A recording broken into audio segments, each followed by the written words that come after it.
if you look at this from any perspective, how has this helped Putin? It has, it's cost him an enormous amount of money in terms of frozen assets, potentially confiscated frozen assets, in terms of defense spending, in terms of lost equipment, in terms of an amazing, unbelievable human cost of more than 1 million young men, in terms of another million men who have left the country because they don't want to serve in the military.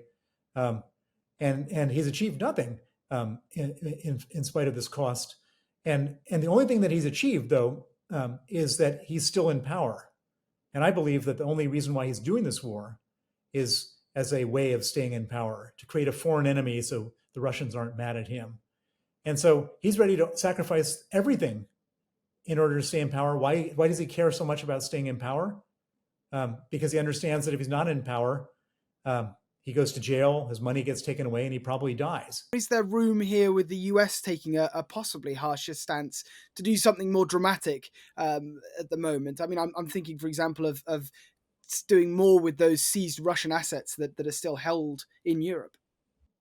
Well, the main thing, which would completely change the outcome of this war, would be for the European Union, the UK, and various other countries to confiscate $300 billion of frozen Russian central bank reserves.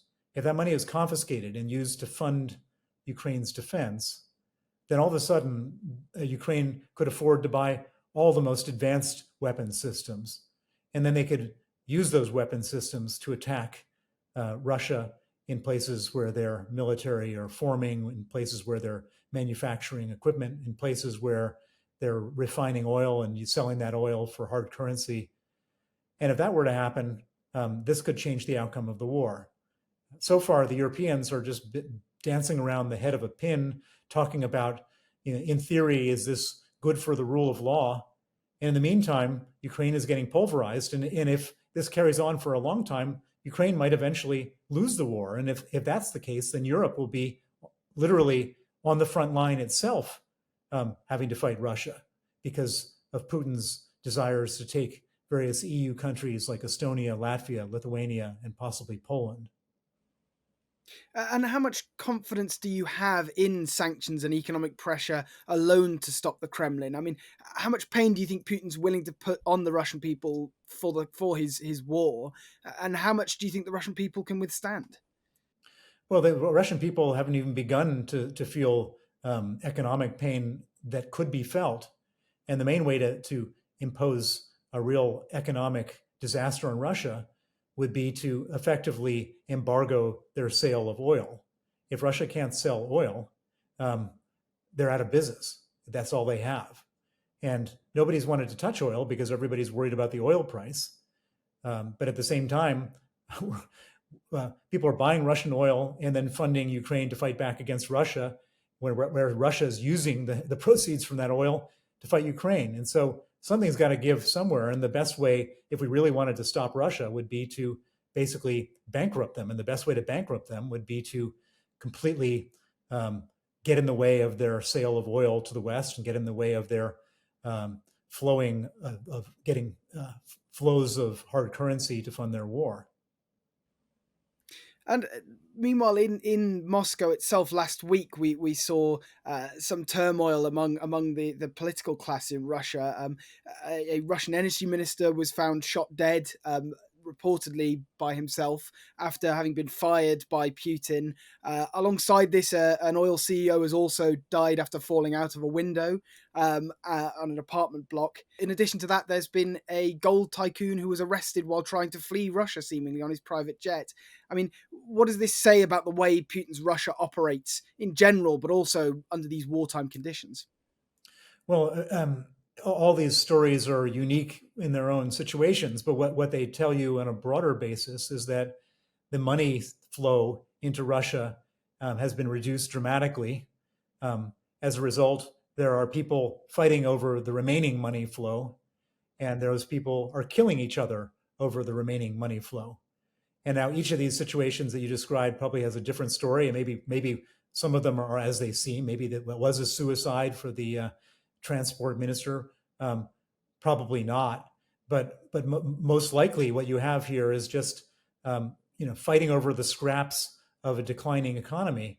And this is what they do. They kill each other over money, and they put each other in jail over money. And it's all one big extortion operation, where the people who are doing the extorting are the ones who can arrest people and the ones who can kill people. And as you've discussed today, Bill, and I think this fits into this discussion we've just had there, there's been a lot of leeway given to Russia in this conflict since Trump came into power in the US. And yet there doesn't seem to have been a major military victory yet for Russia as a result of that. They did manage to take back that land in Kursk, but that was largely been Russian territory that they've retaken.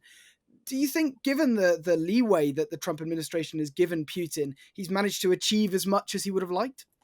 No, I think that this war could be ended if Trump put his foot down. But if Trump were to withdraw from the whole thing, it doesn't mean that Ukraine loses. It just means that they lose a lot more people defending themselves.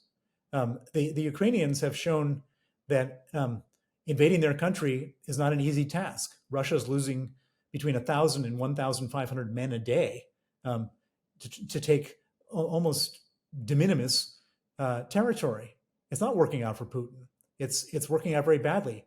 Putin's only strength in this whole situation is that he doesn't care about 1,000 or 1,500 people a day dying. It doesn't bother him. In any normal country, after 10 days of that, the head of state would lose his position. But in Russia, Putin doesn't lose his position because he's an absolute dictator, and therefore it doesn't matter what people think about him.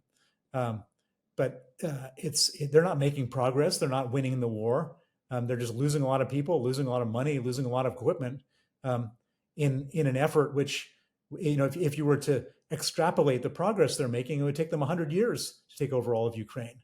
And if you were to take one big step back and look at Russia on a map, and I urge people to do this, look at Russia on a map and then look at this tiny sliver of land that they're fighting over right now. It's not about territory. Putin just wants to be at war because they have got so much territory, they don't know what to do with their territory. This makes no sense geographically, and it makes no sense strategically to lose so much for this little sliver of land that they're fighting over. And we talked about the support for Ukraine outside of the US. Mark Rutte, the Secretary General of NATO, and Boris Pistorius, Germany's Minister of Defense, will also be in Washington this week to meet Pete Hegseth, the US Secretary of Defense. We've talked a bit about the Germans today, but what do you make of Mark Rutte's role in keeping the Americans on side with NATO and trying to manage the alliance in what's been quite a difficult time? Well, he's done a very good job. He's been very complimentary towards Trump. He's run around all the major European NATO capitals and demanded 5% of GDP in the form of defense. And he's got everybody committing to that, and people are increasing their defense budgets. And so Mark Rutte has done a great job. Trump said people aren't paying for their fair share. Well, now they are. So, Trump can't exactly be disrespectful to Mark Rutte. And Rutte's got to get something in return. And hopefully that is America's continued engagement in NATO. Now, Trump has made lots of statements that he doesn't like NATO. He wouldn't necessarily defend NATO allies in certain situations. And so it's really a very tenuous situation where Trump stands vis-a-vis NATO. And I think what Mark Rutte and all the other NATO allies are hoping is that we can just live through this 4 years of Trump, not have him do anything drastic, and then have America come back to where it was before. Because if Trump were to say, I withdraw from NATO, that would be a hard thing to recreate afterwards.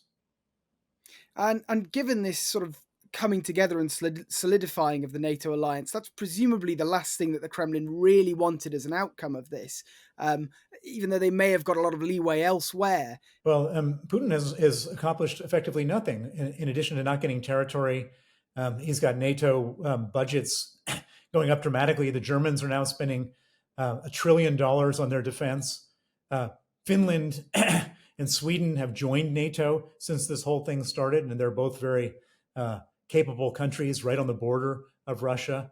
And so if you look at this from any perspective, how has this helped Putin? It has, it's cost him an enormous amount of money in terms of frozen assets, potentially confiscated frozen assets.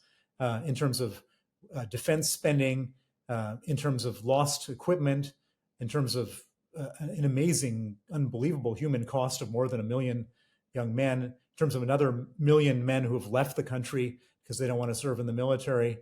And he's achieved nothing in spite of this cost. And the only thing that he's achieved, though, is that he's still in power. And I believe that the only reason why he's doing this war is as a way of staying in power, to create a foreign enemy so the Russians aren't mad at him. And so he's ready to sacrifice everything in order to stay in power. Why does he care so much about staying in power? Because he understands that if he's not in power, he goes to jail, his money gets taken away, and he probably dies. And so for Putin, that's the reason why he's at war. And it's a little scared man who's ready to sacrifice everything in his country for the sake of his own life. You've been watching or listening to Frontline for Times Radio with me, Louis Sykes. For more on the war in Ukraine, you can subscribe to our YouTube channel and sign up for a membership, or you can hear all the latest news and analysis on Times Radio or read it at thetimes.com. And remember, we are in both podcast and video form. You can find us on your favourite podcast platform. It's Times Radio's Frontline, or you can watch us on Times Radio's YouTube channel. Thanks very much. Goodbye.